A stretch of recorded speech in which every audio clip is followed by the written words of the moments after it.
বাংলাদেশ, যেখানে প্রায় 91% মুসলিম, 7% হিন্দু, 0.6% বৌদ্ধ, 0.3% খ্রিস্টান সহ নানা ধর্মাবলম্বীর মানুষ একসাথে বসবাস করে। এই 0.3% খ্রিস্টানদের মধ্যে একটি বিশেষ জনগোষ্ঠী হলো গারো। বাংলাদেশে তাদের সংখ্যা প্রায় 76,000 জনের চেয়েও বেশি। তারা বাংলাদেশের ময়মনসিংহ, নেত্রকোনা, শেরপুর, টাঙ্গাইল, সিলেট, সুনামগঞ্জ সহ দেশের নানা অঞ্চলে ছড়িয়ে আছে। আজ আমি এসেছি বাংলাদেশের একেবারে শেষ প্রান্তে, উত্তর পশ্চিম ভারত সীমান্ত ঘেরা অঞ্চল জামালপুর জেলার বক্সিগঞ্জ উপজেলার ধানুয়া কামালপুর ইউনিয়নের অন্তর্গত লাউচাপড়া গারো পাহাড়ে। এখানে প্রায় 1200-এর বেশি গারো জনগণ পাহাড়ের কোলে ছড়িয়ে ছিটিয়ে বাস করছে এবং এই প্রাকৃতিক পাহাড়ে ঘেরা বনাঞ্চল ঘিরে গড়ে উঠেছে এক জনপ্রিয় পিকনিক স্পট, যেখানে প্রতি সপ্তাহে শত শত ভ্রমণ পিপাসুরা ছুটে আসে। এখানে রয়েছে একটি বিশাল রবার বাগান, যেখান থেকে প্রতি বছর উল্লেখযোগ্য রাবার উৎপাদিত হয়। আজ আমরা কাছ থেকে দেখব গারো আদিবাসীদের জীবনযাত্রা, লাউচাপড়া পাহাড়ের অপূর্ব প্রকৃতি আর পাহাড়ে কোলে থাকা রাবার বাগান। সবকিছুই তুলে ধরবো আপনাদের সামনে। চলুন আমাদের সাথে একবার দেখে আসি লাউচাপড়া পাহাড়ের রঙিন জীবন। আপনারা এখন যে পাহাড়টি দেখতেছেন এর সূচনা বাংলাদেশে আর এর শেষ প্রান্ত মিশে গেছে ভারতের মেঘালয় রাজ্যে। এখানের এই পাহাড়, বন আর নদীর মাঝখানে গারো জনগোষ্ঠী যুগ যুগ ধরে বাঁচিয়ে রেখেছে তাদের নিজস্ব ভাষা, সংস্কৃতি আর জীবনধারা। এরা একটি আদিবাসী জনগোষ্ঠী যারা মূলত বাংলাদেশ ও ভারত মেঘালয় রাজ্যে বাস করে। তাদের পূর্বপুরুষরা প্রাচীন তিব্বতীয় বংশোদ্ভূত, যারা ভারত উপমহাদেশে হাজার বছর আগে থেকেই বসতি করে। গারো শব্দটি অনেক সময় আচিক বলেও উচ্চারিত হয়, যার মানে হলো পাহাড়ের লোক। গারোদের গ্রামগুলো সাধারণত পাহাড় বা উঁচু জায়গায় গড়ে ওঠে। একটি গ্রামে 10 থেকে 30টি পরিবার থাকতে পারে। ঘরগুলো কাঠ, বাঁশ আর টিনের তৈরি। তারা পরিবার ভিত্তিক, তবে বিশেষ দিক হলো সম্পত্তির উত্তরাধিকারী নারীরা। মেয়ের নাম অনুসারে পরিচয় তাদের। গারোদের নিজস্ব ভাষা রয়েছে, যেটা হলো গারো ভাষা, যা টিবেটো বার্মা ভাষার শাখাযুক্ত।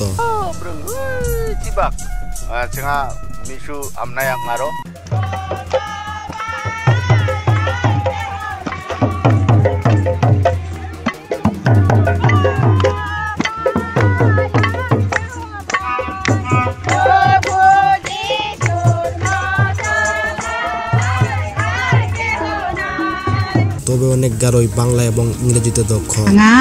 চিনি হাসুংখু খুব নামনিক না, এর বাংলা হইলো আমি আমার দেশকে বা আমার ভাষাকে খুব ভালোবাসি। গ্রামে সরকারি ও এনজিও চালিত স্কুল রয়েছে, সেখানে শিশুরা গারো ও বাংলা দ্বিভিত্তিক শিক্ষা পায়। তবে এখানে উচ্চ শিক্ষা অনেকের কাছে দুর্লভ। এক সময় গারোরা প্রাকৃতিক উপাসক ছিল, তারা সূর্য, চাঁদ, গাছপালা, জলাধারকে পুজো করত। তবে বর্তমানে অধিকাংশ গারো খ্রিস্টান ধর্মের অনুষ্ঠান পালন করে, যেমন ক্রিসমাস সহ স্থানীয় উৎসবগুলো খুব আনন্দভাবে পালন করে তারা। চার্চে গান, গ্রামে ঢাকঢোল, হাতে মোমবাতি, এক অদ্ভুত ধর্মীয় সাংস্কৃতিক মিলন মেলা।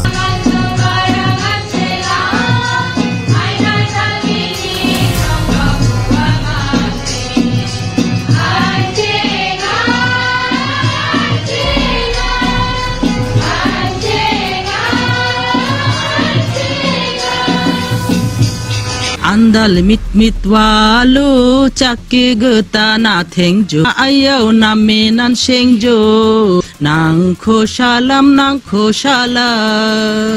jangi thang pana gi shifalbo bi bagatelo jangi thang pana। তাদের প্রধান উৎসব হলো ওয়াঙ্গালা। এটি মূলত ফসল কাটার উৎসব, যেখানে দেবতা সালজনকে ধন্যবাদ জানানো হয়। এই উৎসবে সবাই নতুন পোশাক পরে, ঢাক ঢোল বাজিয়ে মদ পান করে নাচে গানে মেতে ওঠে। আমরা সবাই আসি এখানে এসে আমাদের অনেক বন্ধু বান্ধব, আত্মীয় স্বজনকে দেখতে পারি। ঈশ্বরকে ধন্যবাদ জানানোর জন্য এই ওয়াঙ্গালা উৎসব পালন করি। আমরা কৃষিকাজ করার আগে আমরা এই উৎসবটি পালন করি।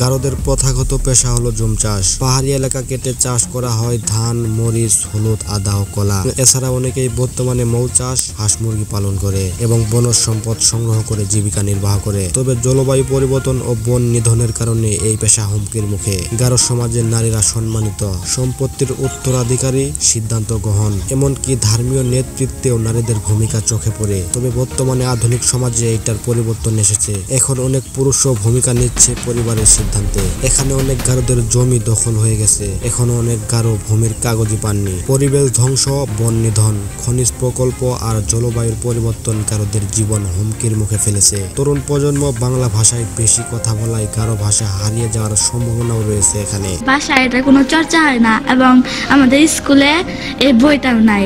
ক্লাসে যারা রয়েছে তারা মান্দি ভাষা কথা বলতে বেশি পারে না।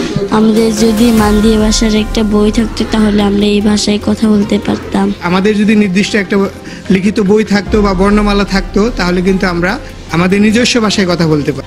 স্কুল কলেজগুলোতে আমাদের এই ভাষার প্রতি গুরুত্ব দিতে হবে। মাতৃভাষাটাকে আরো চর্চা বাড়ানোর জন্য আমাদের প্রাথমিক স্তরে যদি আমাদের মাতৃভাষা দিয়ে আমরা যদি পড়ালেখা করতে পারি। অনেক এলাকায় এখনো হাসপাতাল বা মানসম্মত স্কুল নেই। তবে প্রযুক্তি, ইন্টারনেট, স্মার্টফোনের বদলতে অনেক গারো সমাজ বদলে যাচ্ছে। অনেকে এই শহরে গিয়ে চাকরি করছে, তবে তারা এখনো ঐতিহ্য ধরে রাখার চেষ্টা করছে। তবে কিছু এনজিও, গারো সংগঠন ও সরকার যৌথভাবে শিক্ষা, স্বাস্থ্য ও সংস্কৃতি রক্ষার কাজ করছে। গারো সমাজ শুধু একটি জাতিগোষ্ঠী নয়, এটি একটি জীবন্ত ইতিহাস, একটি সংস্কৃতির উত্তরাধিকারী, যাদের ভাষা, পোশাক, উৎসব, প্রথা আমাদের দেশের ঐতিহ্য সমৃদ্ধি করে। আমরা যেন তাদের অস্তিত্বকে সম্মান করতে পারি এবং তাদের সমস্যাগুলো সমাধানে সক্রিয় হয়। গারো সমাজে এক সময় বনজ সম্পদ ও জাদুবিদ্যা ব্যবহার করে চিকিৎসার প্রথা ছিল।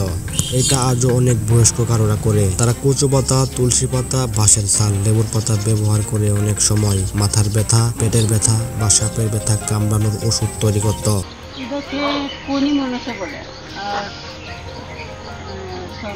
মানুষ আরো অনেক অনেক নাম আছে। এটা সত্যমোর, এটার নাম হচ্ছে তুলসী। কালো তুলসী অনেক জাত আছে, আমার এখানে তো ওষুধ হয়। এটা ওষুধ, গরু পেট পাখা ধরলে, মানুষের পেট পাখা ধরলে। তবে তরুণ প্রজন্ম এখন আধুনিক চিকিৎসার দিকে ঝুঁকছে। গারো খাবার বেশ বৈচিত্র্যময়, কিন্তু বহির্বিশ্বে কম পরিচিত। তাদের খাবারের মধ্যে রয়েছে নাকা, পিংদা, জাকপা, মাসাং, শুকনো মাছ বা মুরগি, বাঁশশুঁটি, লেবুর পাতা, মরিচ, রসুন একসঙ্গে মিশিয়ে মাটির পাত্রে ফেলে পানি দিয়ে সিদ্ধ করা হয়। নাড়ানো হয় না, শুধু ধীরে ধীরে রান্না করা হয়। আর এভাবেই তৈরি হয় নাকা। এটা বাঁশের পাতায় পরিবেশন করা হয়। এটার স্বাদ হয় হালকা ঝাল, ঝোয়া ঝোয়া গন্ধযুক্ত, একটু একোয়েড টেস্ট। আর বাঁশের মধ্যে রান্না করা মাংসের ঝোলকে তারা পিন্দা বলে থাকে। এটি তৈরি হয় মুরগির মাংস, হলুদ পাতা, বনলতা ও রসুন দিয়ে। বাঁশের মোটা গোজে সবকিছুই পুড়ে দেয়া হয়, তারপর আগুন দিয়ে পুড়িয়ে রান্না হয়।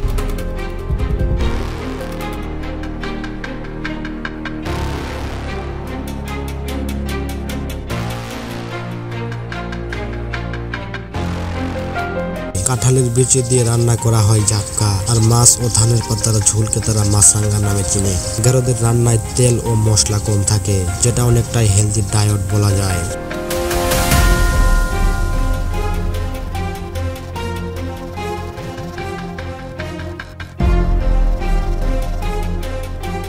গারো সমাজে মৃত্যুকে অত্যন্ত পবিত্রভাবে দেখা হয়।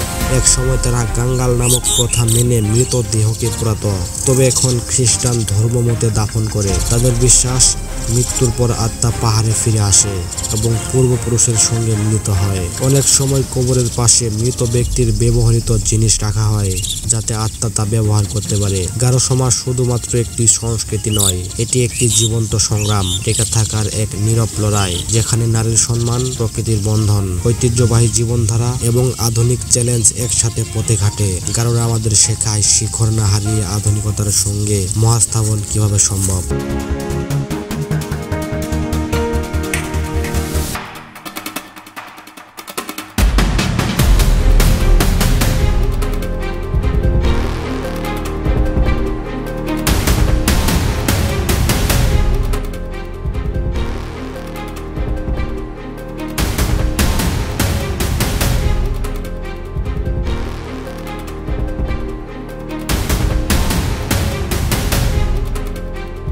এই লাউ চাপড়া পাহাড়ের বিস্তীর্ণ পাহাড়ি ঢালে রয়েছে ঘন সবুজে মোড়ানো এক রাবার বাগান। দূর থেকে দেখে এগুলোকে সাধারণ গাছ বলে মনে হতে পারে, কিন্তু আসলে এই গাছগুলো প্রতি বছর উৎপাদন করে হাজার হাজার কেজি রাবার। দক্ষিণ আমেরিকা থেকে আসা এই গাছগুলো বাংলাদেশের বিভিন্ন অঞ্চলে ছড়িয়ে পড়েছে, যেমন পার্বত্য চট্টগ্রাম, সিলেট, টাঙ্গাইল, মধুপুর সহ দেশের বিভিন্ন অঞ্চলে। এখান থেকে প্রতি বছর প্রায় 20 থেকে 30 কোটি টাকার রবার উৎপাদিত হয়, যা দেশের চাহিদা মিটিয়ে রপ্তানিও করা হয়। বিশ্ববাজারে প্রাকৃতিক রবারের চাহিদা বাড়ছে, আর বাংলাদেশ এই সুযোগ কাজে লাগাতে পারে। এখানে থাকা রবারগুলি শুধু লাউ চাপড়া নয়, পুরো বকশীগঞ্জ উপজেলার অর্থনীতিতে গুরুত্বপূর্ণ ভূমিকা রাখে। এখানের উৎপাদিত রাবার দেশের বিভিন্ন শিল্পে ব্যবহার হয়, চাকা, স্যান্ডেল, মেডিকেল সামগ্রী সহ নানা পণ্য।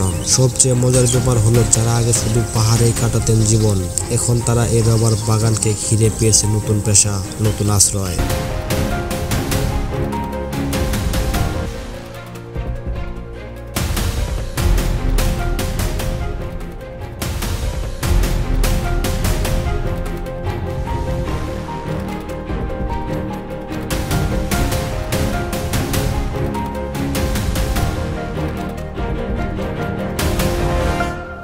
এখন আমরা ঢুকবো এই স্পটের ভেতর।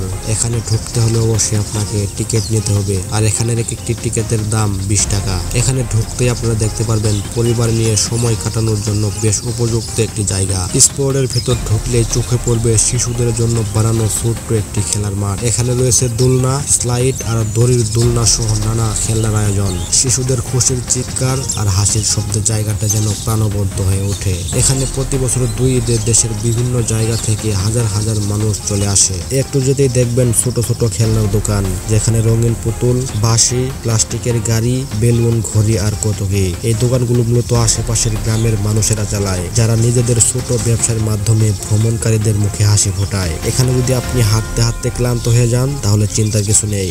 পিকনিক স্পট জুড়ে ছড়িয়ে আছে অনেকগুলো বসার ছাউনি বা জায়গা। ছায়াঘেরা গাছের নিচে বাঁশের বেঞ্চ, কাঠের পাটাতন কিংবা সিমেন্টের তৈরি গোলাকার বেঞ্চে বসে উপভোগ করতে পারেন প্রাকৃতির নিঃশব্দ সৌন্দর্য।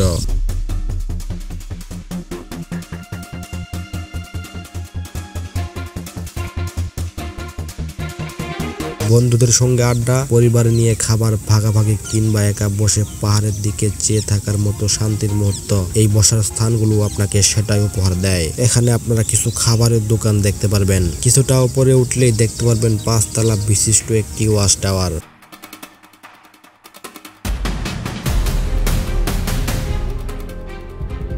এখানে দাঁড়িয়ে আপনি সহজেই দেখতে পাবেন গারো পাহাড়ের বিস্তৃত ছায়া, আর হাতছানি দিয়ে ডাকছে সীমান্তের ওপারে থাকা মেঘে থাকা টিলা। লাউ চাপড়া এলাকার পাহাড়গুলো সাধারণত খুব উঁচু নয়, তবে এটা বেশ ঢালু এবং ঘন সবুজ ঘেরা। এগুলো আসলে গারো পাহাড়ের অংশ, যেগুলোর উচ্চতা গড়ে প্রায় 200 থেকে 350 মিটার বা 650 থেকে 1150 ফিটের মধ্যে। এই পাহাড়গুলো দেখতে অনেকটাই ঢেউয়ের মতো, একটার পরে একটা টিলা আবৃতির, যা সবুজ গাছপালা ও রবার বাগানে ঘেরা। তবে ওপারের ভারতের মেঘালয়ের পাহাড় আরো উঁচু, কিন্তু বাংলাদেশের অংশটা তুলনামূলকভাবে মাঝারি উচ্চতার। এই লাউ চাপড়ার নামটা আসলে এসেছে স্থানীয় লোক কাহিনী থেকে। পুরনোদের মতে এক সময় এই পাহাড়ি এলাকা গা ঘেঁষে প্রচুর লাউ গাছ হতো। এই অঞ্চলটা ছিল চাপড়া বা ঝোপে ভরা, সেখান থেকেই এর নাম হয় লাউ চাপড়া। এবং লোকেরা এটা বলে এই অঞ্চলে এক সময় এক সাধু বাস করত, যিনি পাহাড়ের নিচে বসে ধ্যান করতেন। তার মতে এই পাহাড়ের বুকে শান্তির হাওয়া বয়, যা অনুভব করা যায়, ব্যাখ্যা করা যায় না। এখানে কিছু বন্য প্রাণী দেখা যায়, যেমন বনমুরগি, শিয়াল, সজারু, বিভিন্ন প্রজাতির সাপ, টিয়া, বুলবুল, শালিক, কাঠঠোকরা। বিস্ময়কর তথ্য হলো, স্থানীয় বন বিভাগের মতে এখানে প্রায় 40-এরও বেশি প্রজাতির পাখির রেকর্ড রয়েছে। পাশাপাশি আছে নানা প্রকার ঔষধি গাছ, যেমন আর্জুন, বহেরা, হরতিকি। এখানকার মানুষরা মূলত রাবার বাগানে কাজ করে, কেউ জুম চাষ করে বা বনজ সম্পদ সংগ্রহ করে জীবিকা চালায়। এখানে নারী পুরুষ উভয় পরিশ্রমী। নারীরা গৃহকর্মের পাশাপাশি বাগানের কাটা রাবারের রস সংগ্রহ বা শুকানোর কাজ করে। এখানে একটি প্রাথমিক বিদ্যালয় রয়েছে, তবে মাধ্যমিক শিক্ষার জন্য শিক্ষার্থীদের যেতে হয় প্রায় 5 থেকে 6 কিলোমিটার দূরে কামালপুর বা বকশীগঞ্জে। অনেক শিশু প্রতিদিন পাহাড়ি রাস্তা পাড়ি দিয়ে স্কুলে যায়। এখানে কোনো নিজস্ব হাসপাতাল নেই। নিকটতম স্বাস্থ্য সেবা বকশীগঞ্জ 250 শয্যা হাসপাতাল, যা প্রায় 10 কিলোমিটার দূরে। অনেক সময় রোগীকে পাহাড়ি রাস্তা হেঁটে হাসপাতালে নিয়ে যেতে হয়। অধিকাংশ রাস্তায় এখনো কাঁচা, যা বর্ষাকালে চলাচল আরো কষ্টকর হয়ে ওঠে। এখানে মোটরসাইকেল বা ট্রলি প্রধান ভরসা। এখানে বিদ্যুৎ রয়েছে, তবে লো ভোল্টেজ। বিভ্রান্তি নিত্যদিনের সঙ্গী। মোবাইল নেটওয়ার্ক এখানে দুর্বল। এখানে পানির প্রধান উৎস টিউবওয়েল ও পাহাড়ি ঝর্ণা। এখানের মানুষ সরল, অতিথিপরায়ণ, যা আছে তাই দিয়ে আপ্যায়ন করতে ভালোবাসে। লাউচাপড়া পাহাড়ে একটা গাছ আছে যেটা স্থানীয় মানুষরা চেনে ধূপধুরানি গাছ নামে। এটার বৈজ্ঞানিক নাম সঠিকভাবে জানা না গেলেও গাছটি এলাকাবাসীর কাছে বেশ পরিচিত ও বিস্ময়কর ব্যাপার। এই গাছ দিয়ে নিজে নিজেই পাহাড়ি ঝোড়ার মতো ঠান্ডা পানি বের হয়। গরমের দিনে অনেকেই এই গাছের গোড়ায় এসে গোসল করে। ধূপধুরানি গাছ আসলে শুধু একটি উদ্ভিদ নয়, এটি যেন লাউচাপড়ার প্রাকৃতিক এক জীবন্ত বিস্ময়কর।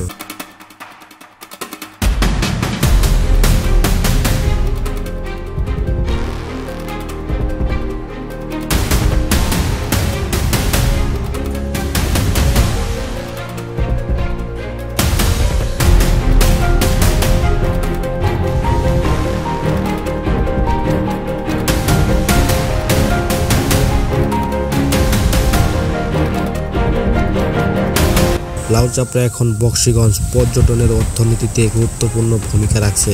স্থানীয় তরুণরা গাইড ও পরিবহন সেবা দিচ্ছে। হস্তশিল্প, বাঁশের কুঠি, মাটির বাসন বিক্রি হয় পর্যটকদের কাছে।